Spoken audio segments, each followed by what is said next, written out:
ભાવનગરમાં ગારિયાધાર તાલુકાના મનોજભાઈ પરમાર આર્મીમાંથી નિવૃત્ત થતા ગામ લોકો દ્વારા તેમનું ભવ્ય સ્વાગત કરાયું। ભારતીય સેનામાં 17 વર્ષ સુધી ગૌરવપૂર્ણ સેવા બજાવી વતન રતનવાવ પરત ફરતા સ્વાગત અને સન્માન કરાયું।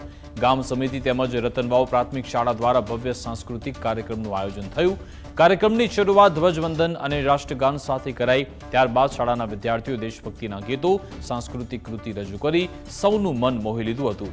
કાર્યક્રમમાં ગામના આગેવાન, ગ્રામજનો, શિક્ષક સહિતના લોકો હાજર રહ્યા। સૌએ ભારતીય સેનામાં મનોજભાઈ પરમાર દ્વારા આપવામાં આવેલી 17 વર્ષની ગૌરવપૂર્ણ સેવાને સલામ કરી તેમના વતન વાપસીના અવસરને ગર્વ અને આનંદની લાગણી સાથે ઉજવ્યો હતો। આ પ્રસંગે રતનવાવના ઘનશ્યામભાઈ નાવડિયાએ મનોજભાઈ પરમારને ભેટ સ્વરૂપે કાર પણ અર્પણ કરી। આ સન્માનથી સમગ્ર કાર્યક્રમમાં વિશેષ ગૌરવનો માહોલ સર્જાયો। ગામ લોકોએ ભારતીય સેનાના જવાનો પ્રત્યે પોતાની કૃતજ્ઞતા વ્યક્ત કરી હતી। 17 વર્ષની ઇન્ડિયન આર્મીમાં સર્વિસ કરીને આજે નિવૃત્ત થયો હતો અને ગામે મારો બહુ આદર સત્કાર કર્યો અને સારી એવી મતલબ મને એક એક્સપિરિયન્સ મળ્યો ઇન્ડિયન આર્મીમાં।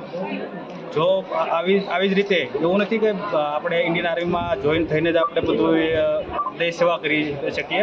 તમે બી અહીંયા ગામમાં રહીને પણ તમે નાના મોટા રાજકીય કાર્ય કરીને તમે દેશ સેવા કરી શકો।